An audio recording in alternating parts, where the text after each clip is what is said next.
வணக்கம். ஜெம் செய்திகளுக்காக நான் உங்கள் ஜெனிஷா அகஸ்டின். இந்திய நேரப்படி இரவு 8:30 மணி செய்திகள்.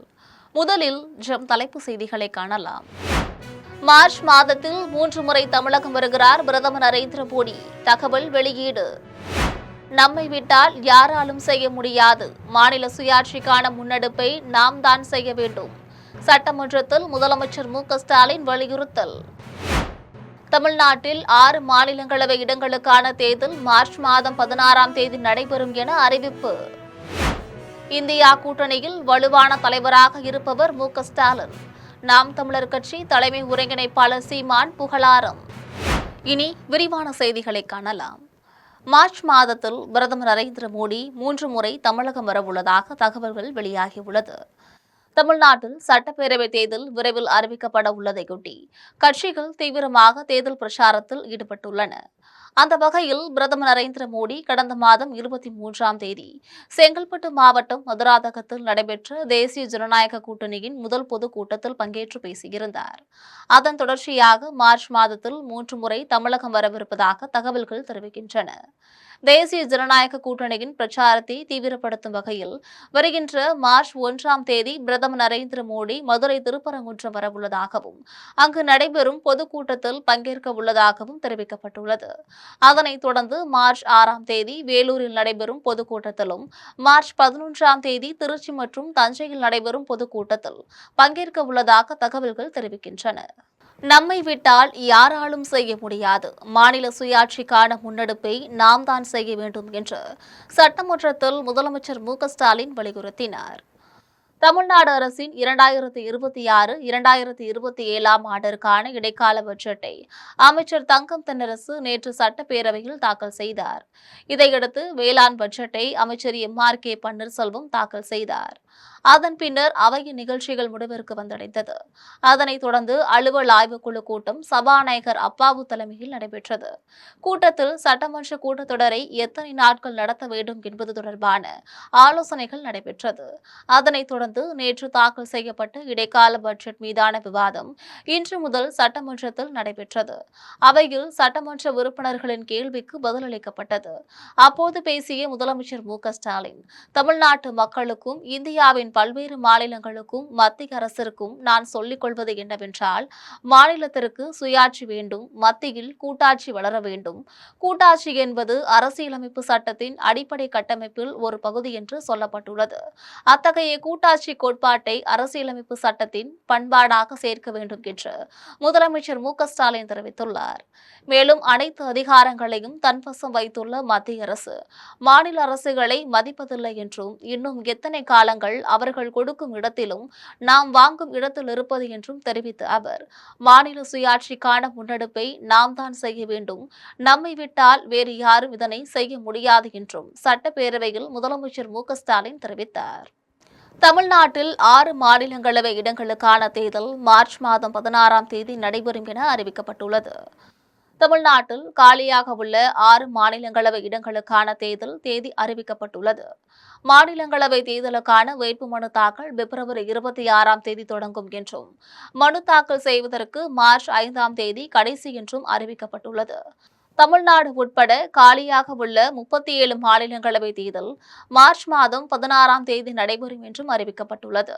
தமிழ்நாட்டை பொறுத்தவரை திமுகவிலிருந்து திருச்சி சிவா, என்.ஆர். இளங்கோவன், கனிமொழி சோமு, செல்வராஜ் ஆகியோர் மாநிலங்களவை உறுப்பினர்களாக உள்ளனர். அதிமுகவினை பொறுத்தவரை தம்பிதுரை மற்றும் ஜி.கே. வாசன் ஆகியோர் உள்ளனர். இவர்களது பதவிக்காலம் ஏப்ரல் 2ஆம் தேதியோடு நிறைவு பெறுகிறது. தமிழ்நாட்டில் சட்டமன்ற தேர்தல் நடைபெறவுள்ள நிலையில் தொகுதி பங்கீட்டின் போது சட்டமன்ற தொகுதிகளுடன் மாநிலங்களவை உறுப்பினர் பதவியும் சேர்த்து கேட்டு வருகின்றனர். இதுவரை கூட்டணி முடிவை அறிவிக்காத தேமுதிக மாநிலங்களவை உறுப்பினர் பதவியும் கேட்டு வருகிறது. இதனால் திமுக மற்றும் அதிமுக கட்சிகள் விரைவில் இதற்கான வேட்பாளர்களை அறிவிப்பார்கள் என எதிர்பார்க்கப்படுகிறது. இந்தியா கூட்டணியில் வலுவான தலைவராக இருப்பவர் மு.க.ஸ்டாலின் என்று நாம் தமிழர் கட்சி தலைமை ஒருங்கிணைப்பாளர் சீமான் தெரிவித்தார். நாம் தமிழர் கட்சியின் சார்பில் வருகின்ற 21ஆம் தேதி மாற்றத்தை விரும்பும் மக்களின் மாநாடு திருச்சி மாவட்டம் ஆலம்பட்டி புதூரில் நடைபெறுகிறது. மாநாட்டில் சட்டமன்ற தேர்தலில் நாம் தமிழர் கட்சி சார்பாக போட்டியிடும் 234 தொகுதி வேட்பாளர்களையும் நாம் தமிழர் கட்சியின் தலைமை ஒருங்கிணைப்பாளர் சீமான் அறிமுகம் செய்ய உள்ளார். இந்நிலையில் மாநாடு நடைபெறும் இடத்தில் மேற்கொள்ளப்படும் பணிகளை கட்சியின் தலைமை ஒருங்கிணைப்பாளர் சீமான் பார்வையிட்டார்.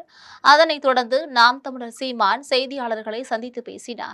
அப்போது இந்தியா கூட்டணிக்கு முதலமைச்சர் மு.க.ஸ்டாலின் தலைமையேற்க வேண்டும் என்று காங்கிரஸ் மூத்த தலைவர் மணிசங்கர் ஐயர் கூறியது குறித்து செய்தியாளர்கள் எழுப்பிய கேள்விக்கு பதிலளித்த அவர், மு.க.ஸ்டாலின் வலுவான தலைவர் என்றும் அவர் இல்லாமல் இந்தியா கூட்டணி இல்லை என்றும் சீமான் பதிலளித்தார். மேலும் வருகின்ற சட்டமன்ற தேர்தலில் தானும் போட்டியிடுவேன் என்றும் நாம் தமிழர் கட்சி சீமான் தெரிவித்துள்ளார். சென்னை எழும்பூர் ரயில் நிலையத்தில் மறுசீரமைப்பு பணிகள் நடைபெறுவதன் காரணமாக 45 நாட்களுக்கு மின்சார ரயில் சேவையில் மாற்றம் செய்யப்பட்டுள்ளதாக சென்னை தெற்கு ரயில்வே நிர்வாகம் அறிவித்துள்ளது. இது தொடர்பாக சென்னை தெற்கு ரயில்வே நிர்வாகம் அறிவிப்பு ஒன்றை வெளியிட்டுள்ளது.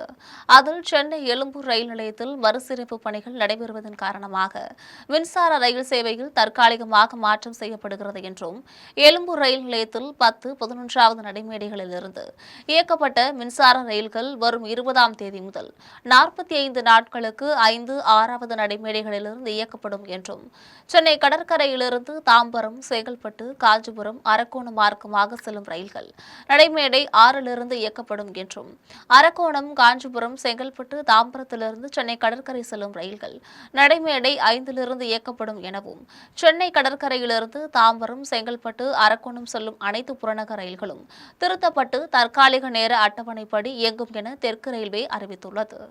சென்னை மடிப்பாக்கத்தில் செயல்படும் ஹோலி பிரின்ஸ் பள்ளியில் மாணவர்களின் போதை பழக்கத்தை தடுப்பது மற்றும் சுற்றுச்சூழலை பாதுகாப்பது குறித்தும் பள்ளி மாணவர்கள் விழிப்புணர்வு பேரணியில் ஈடுபட்டுள்ளனர்.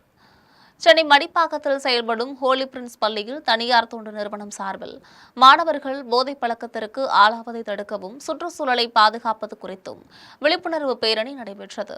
பேரணியில் ஹோலி பிரின்ஸ் தாளாளர், ஆசிரியர்கள், பள்ளி மாணவர்கள் என 200க்கும் மேற்பட்டோர் கலந்து கொண்டு மாணவர்களின் போதைப் பழக்கத்தை தடுப்பது, சுற்றுச்சூழலை பாதுகாப்பது குறித்த வாசகங்கள் அடங்கிய பதாகைகளை கையில் ஏந்தியபடி ஊர்வலமாக சென்று பொதுமக்களிடையேயும் மாணவர்களிடையேயும் விழிப்புணர்வுகளை ஏற்படுத்தினர்.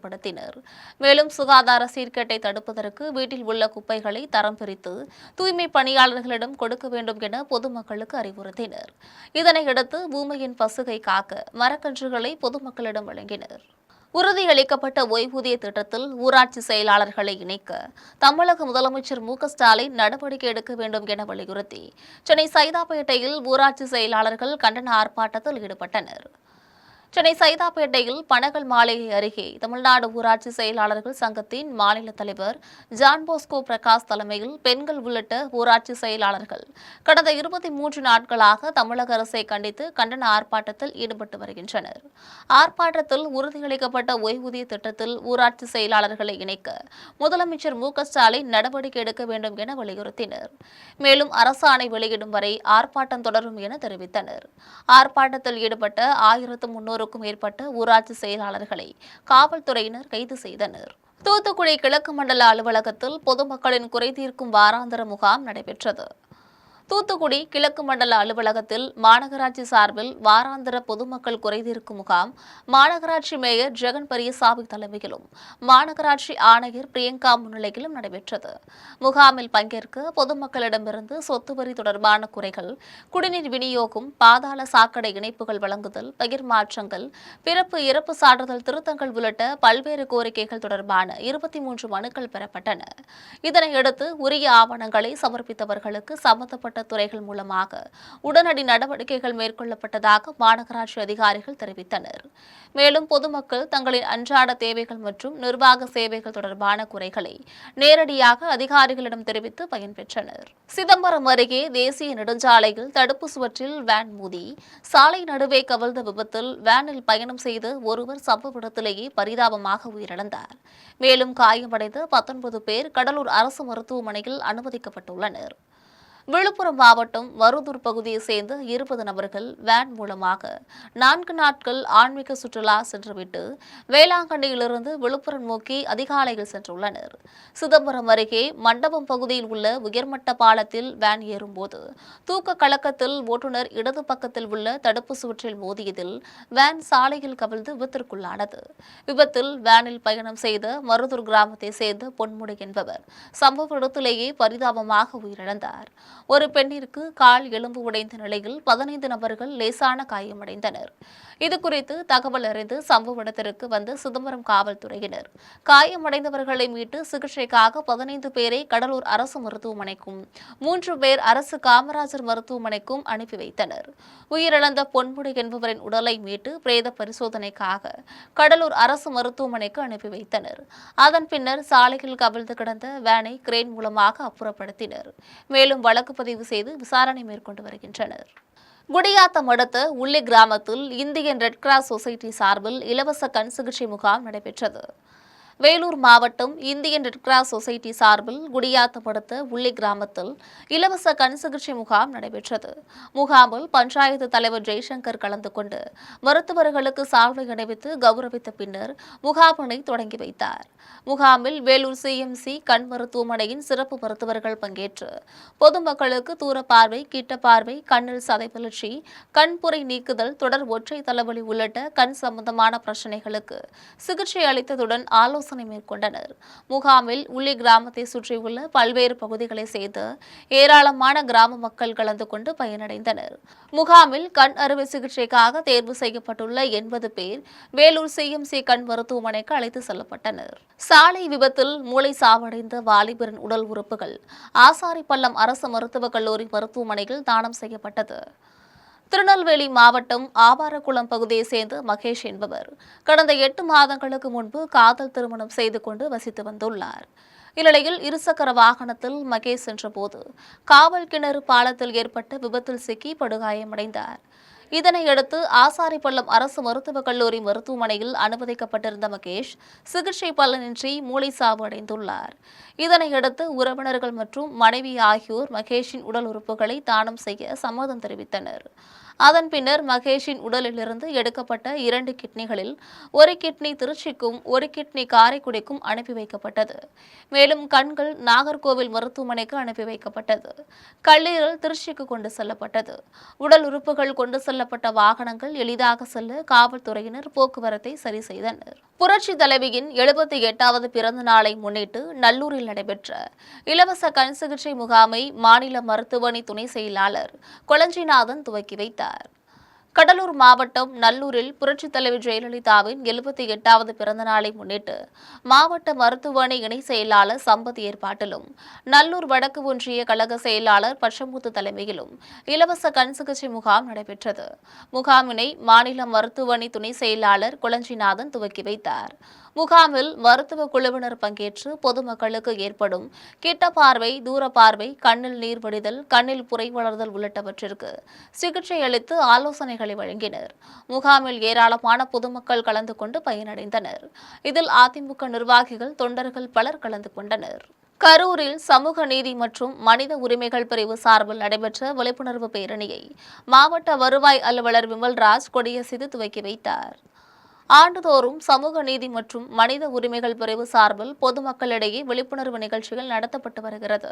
அதன் அடிப்படையில் இன்று கரூர் மாவட்ட ஆட்சியர் அலுவலக வளாகத்தில் தமிழ்நாடு காவல்துறை சமூக நீதி மற்றும் மனித உரிமைகள் பிரிவு சார்பில் நடைபெற்ற விழிப்புணர்வு பேரணியை இசை கலைஞர்களின் மேலதாளம் வாத்தியங்கள் முழங்க மாவட்ட வருவாய் அலுவலர் விமல்ராஜ் கொடியசைத்து துவக்கி வைத்தார்.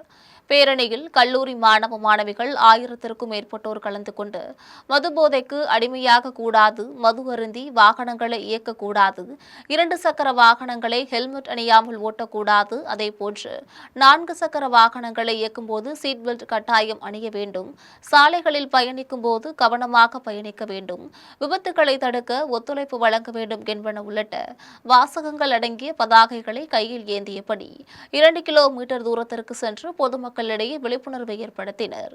இதில் கலால் உதவி ஆணையர் முருகேசன், கோட்ட கலால் அலுவலர் அமுதா, காவல்துறை கண்காணிப்பாளர் ராஜேஷ், சிறப்பு காவல் உதவி ஆய்வாளர்கள் அறிவழகன் மற்றும் சண்முகம் உள்ளிட்ட காவல்துறை அதிகாரிகளும் அரசு துறை அதிகாரிகளும் கலந்து கொண்டனர். திருவள்ளூர் அருகே இருசக்கர வாகனத்தின் மீது சிமெண்ட் கலவை லாரி மோதிய விபத்தில் இளைஞர் ஒருவர் உடல் நசுங்கி சம்பவ இடத்திலேயே பரிதாபமாக உயிரிழந்தார். திருவள்ளூர் அடுத்த மேல் நல்லாத்தூர் முகாம்பிகை நகர் பகுதியில் வசித்து வந்த சந்தனராஜ் என்பவரின் 4 சக்கர குட்டி யானை என்ற வாகனம் மணவளாளர் நகரில் ரிப்பேர் ஆனதால் அதனை சரி செய்துவிட்டு தன்னுடைய இருசக்கர வாகனத்தில் மணவாள நகர் பகுதியிலிருந்து மேல் நல்லாத்தூரில் உள்ள தன்னுடைய வீட்டிற்கு சென்றார். அப்போது பின்னால் வந்த சிமெண்ட் கலவை லாரி இருசக்கர வாகனத்தின் மீது மோதிய விபத்தில் தூக்கி வீசப்பட்ட சந்தனராஜ் லாரியின் சக்கரத்தில் சிக்கி சம்பவ இடத்திலேயே பரிதாபமாக உயிரிழந்தார். விபத்து குறித்து தகவல் அறிந்து சம்பவ இடத்திற்கு விரைந்து வந்த மணவாள நகர் காவல்துறையினர் உயிரிழந்த சந்தனராஜ் உடலை மீட்டு பிரேத பரிசோதனைக்காக திருவள்ளூர் அரசு மருத்துவக் கல்லூரி மருத்துவமனைக்கு அனுப்பி வைத்தனர். மேலும் வழக்கு பதிவு செய்து விசாரணை மேற்கொண்டனர். பாலக்காடு மாவட்டம் மன்னார்காடு அருகே சென்ற பேருந்தில் திடீரென தீப்பற்றியதில் அதிர்ஷ்டவசமாக பயணிகள் உயிர் தப்பினர். கேரள மாநிலம் பாலக்காடு மாவட்டம் பாலக்காடு குருவாயூர் வழித்தடத்தில் இயக்கப்படும் தனியார் பேருந்து ஒன்று மன்னார்காடு பகுதியில் வந்தபோது பேருந்தின் அடிப்பகுதியிலிருந்து திடீரென புகை வருவதைக் கண்டு அப்பகுதி ஆட்டோ ஓட்டுநர்கள் பேருந்தை நிறுத்தியுள்ளனர். உடனே அப்பகுதி மக்கள் விரைந்து செயல்பட்டு பேருந்தில் இருந்த பயணிகளை வெளியேற்றினர். பேருந்தில் பரவிய தீயை அருகில் உள்ள பெட்ரோல் பங்க் ஊழியர்கள் தீயணைப்பு கருவிகளின் மூலமாக தீயை அணைத்தனர். தீ கட்டுப்பாட்டுக்குள் கொண்டுவரப்பட்டதால் பெரும் விபத்து தவிர்க்கப்பட்டு அதிர்ஷ்டவசமாக பயணிகள் உயிர் தப்பினர். தாராபுரம் அருகே நள்ளிரவில் வீடு புகுந்து கணவன் மனைவியை தாக்கிவிட்டு தங்க நகை மற்றும் ரூபாய் 1 லட்சத்தை கொள்ளையடித்து சென்ற முகமூடி கொள்ளையர்களை தாராபுரம் காவல்துறையினர் தேடி வருகின்றனர். திருப்பூர் மாவட்டம் தாராபுரம் அடுத்த கோவிந்தபுரம் ஊராட்சிக்குட்பட்ட மாந்தியாபுரம் பகுதியில் பட்டக்கார தோட்டத்தில் கோவிந்தசாமி என்பவர் தன்னுடைய மனைவி பாலாமணியுடன் வசித்து வருகிறார். இவர்கள் இரவில் உறங்கிக் கொண்டிருந்த போது திடீரென வீட்டின் கதவை தட்டி அம்மா தண்ணீர் கொடுங்க என்று சிலர் கேட்டுள்ளனர். இந்த நேரத்தில் யார் தண்ணீர் கேட்கிறார்கள் என எண்ணிய பாலாமணி கதவை திறந்தபோது முகமூடி அணிந்த 5 மர்ம நபர்கள் கத்தி, அரிவாள், கடப்பாரை, உருட்டுக்கட்டை உள்ளிட்ட ஆயுதங்களுடன் நின்று கொண்டிருந்ததைக் கண்டு அதிர்ச்சியடைந்துள்ளார். உடனே மர்ம நபர்கள் கதவை பலமாக தள்ளியதில் பாலாமணி கீழே விழுந்தார். மனைவி விழுந்ததைக் கண்டு அதிர்ச்சியடைந்து ஓடி வந்த கோவிந்தசாமியை மர்ம நபர்கள் பலமாக தாக்கியதில் அவர் பலத்த காயமடைந்துள்ளார். உடனே பாலாமணியின் கழுத்தில் இருந்த நகை மற்றும் காதில் இருந்த தோடுகளை பறித்துள்ளனர். மேலும் கொன்று விடுவோம் என மிரட்டி கோவிந்தசாமியிடம் பீரோ சாவியை பெற்று பீரோவில் இருந்த தங்க நகைகள் மற்றும் ரூபாய் 1 லட்சத்தை கொள்ளையடித்து சென்று தப்பி ஓடிவிட்டனர். இவர்களின் அலறல் சத்தம் கேட்டதும் அக்கம் பக்கத்தினர் ஓடி வந்து இரத்த வெள்ளத்தில் கிடந்த கோவிந்தசாமியை பார்த்து அதிர்ச்சியடைந்தனர். உடனே தாராபுரம் காவல் நிலையத்திற்கு பொதுமக்கள் அளித்த தகவலின் பெயரில் சம்பவ இடத்திற்கு வந்த காவல்துறையினர் கொள்ளையர்கள் தாக்கியதில் காயமடைந்த கோவிந்தசாமி, அவரது மனைவி பாலாமணி ஆகியோரை மீட்டு 108 ஆம்புலன்ஸ் மூலம் தாராபுரம் அரசு மருத்துவமனைக்கு அனுப்பி வைத்தனர். மேலும் வழக்கு பதிவு செய்து முகமூடி கொள்ளையர்களை போலீசார் தேடி வருகின்றனர். தேசிய தொழில்நுட்ப நிறுவனமான NITயில் பிரக்யா நிறுவனத்தின் 22வது சர்வதேச தொழில்நுட்ப மேலாண்மை விழா பிப்ரவரி 19ஆம் தேதி முதல் 22ஆம் தேதி வரை நடைபெறுகிறது என்று தேசிய தொழில்நுட்ப கழகத்தின் இயக்குநர் அகிலா தெரிவித்துள்ளார். திருச்சி தேசிய தொழில்நுட்ப கழகத்தில் பிப்ரவரி 19ஆம் தேதி முதல் 22ஆம் தேதி வரை பிரக்யான் என்ற தொழில்நுட்ப கண்டுபிடிப்புகளின் கண்காட்சி மற்றும் போட்டிகள் நடைபெற உள்ளது. இதுகுறித்து தேசிய தொழில்நுட்ப கழகத்தின் இயக்குநர் அகிலா செய்தியாளர்களை சந்தித்து பேசினார். அப்போது திருச்சி தேசிய தொழில்நுட்ப கழகத்தில் பிப்ரவரி 19ஆம் தேதி முதல் 22ஆம் தேதி வரை பிரக்யான் என்ற மாணவர்களின் கண்டுபிடிப்பு கண்காட்சிகளும் மாணவர்களின் கண்டுபிடிப்புகளுக்கிடையே போட்டிகளையும் NIT மாணவர்களால் நடத்தப்பட உள்ளன என்றும் சர்வதேச அளவிலான பிரக்யா நிகழ்வுகளை நெய்வேலி நிலக்கரி கழகத்தின் மேலாண்மை இயக்குநரும் தலைவருமான பிரசன்னகுமார் தொடங்கி வைக்க உள்ளார் என்றும் இதில் நேரடியாகவும் காணொலி வாயிலாகவும் இந்தியா உள்ளிட்ட 60 நாடுகளை சேர்ந்த தொழில்நுட்ப மாணவர்கள் 6000த்திற்கும் மேற்பட்டோர் பங்கேற்க உள்ளனர் என்றும் இந்த பிரக்யா நிகழ்வில் அனைத்து தரப்பு மாணவர்களும் பங்கேற்று தங்களின் கண்டுபிடிப்புகளை காட்சிப்படுத்தி பயனடைய வேண்டும் என்றும் தேசிய தொழில்நுட்ப கழகத்தின் இயக்குநர் அகிலா தெரிவித்துள்ளார். NIT திருச்சிராப்பள்ளியோட இந்த பிரக்யான் 22nd எடிஷனுக்கு நாங்கள் எல்லாரையும் வரவேற்கிறோம். இது வந்து February 19th to 22nd இங்கே என்ஐடி திருச்சியில் இங்கே நடக்க போகுது. இதோட மெயின் ஐடியா என்ன அப்படின்னா, ஸ்டூடெண்ட்ஸ் தங்களோட டெக்னிக்கல் ஸ்கில்ஸை அழகாக எக்ஸிபிட் பண்ணுறதுக்கு இது ஒரு நல்ல பிளாட்ஃபார்ம். 6000 ஸ்டூடெண்ட்ஸ் நாங்கள் எக்ஸ்பெக்ட் பண்ணுறோம். 60 கண்ட்ரீஸ்லேருந்து ஆன்லைன்லேருந்தும் வராங்க. அண்ட் இதோட மெயின் தீம் என்ன அப்படின்னா அனக்ரோனியா அப்படின்ட்டு, that is past imagination of the future world. ரொம்ப சிம்பிளாக சொல்லணும்னா, பாதாள பைரவின்ற படத்தில் நம்ம பார்த்துருப்போம். அதில் வந்து ஒரு இலையை போட்டு எங்கே இருக்காங்க அப்படின்றத அப்படி மை தடவின உடனே வரும். அது ஒரு மேபி 60-70 வருஷத்துக்கு முன்னாடி. இப்போ நம்ம எல்லார் கையிலையும் ஒரு வெற்றிலை இருக்கு இல்லையா? அதுதான் குடியாத்தம் சீவூர் ஊராட்சி பணியாளர்களுக்கு நலத்திட்ட உதவிகள் வழங்கும் நிகழ்ச்சி நடைபெற்றது. வேலூர் மாவட்டம் குடியாத்தம் அடுத்த சீவூர் கிராமத்தில் உள்ள திருமண மண்டபத்தில் ஸ்ரீ காளியம்மன் அறக்கட்டளை சார்பில் ஊராட்சியில் பணியாற்றும் தூய்மை பணியாளர்கள், அலுவலக பணியாளர்கள் உள்ளிட்ட 80 நபர்களுக்கு நலத்திட்ட உதவிகள் வழங்கும் நிகழ்ச்சி நடைபெற்றது. நிகழ்ச்சியில் ஸ்ரீ காளியம்மன் அறக்கட்டளை நிர்வாகிகள் விநாயகம், ரமேஷ், விஜயகுமார், மணிவண்ணன், ஜலபதி ஆகியோர் கலந்து கொண்டு பணியாளர்களுக்கு அறுசுவை விருந்து அளித்த பின்னர் நலத்திட்ட உதவிகளை வழங்கினர். இதில் ஸ்ரீ காளியம்மன் அறக்கட்டளை நிர்வாகிகள் மற்றும் முக்கிய பிரமுகர்கள் பலர் கலந்து கொண்டனர். காலமுறை ஊதியம் வழங்க வேண்டும் என்பன உள்ளிட்ட 10 அம்ச கோரிக்கைகளை வலியுறுத்தி விழுப்புரத்தில் சாலை மறியலில் ஈடுபட்ட சத்துணவு அங்கன்வாடி ஊழியர்களை காவல்துறையினர் கைது செய்தனர். விழுப்புரம் மாவட்ட ஆட்சியர் அலுவலகம் முன்பு தமிழ்நாடு சத்துணவு அங்கன்வாடி சங்கங்களின் கூட்டமைப்பின் சார்பில் 10 அம்ச கோரிக்கைகளை தமிழக அரசு நிறைவேற்ற வேண்டும் என வலியுறுத்தி சத்துணவு அங்கன்வாடி பணியாளர்கள் 17வது நாளாக கண்டன ஆர்ப்பாட்டத்தில் ஈடுபட்டு வருகின்றனர்.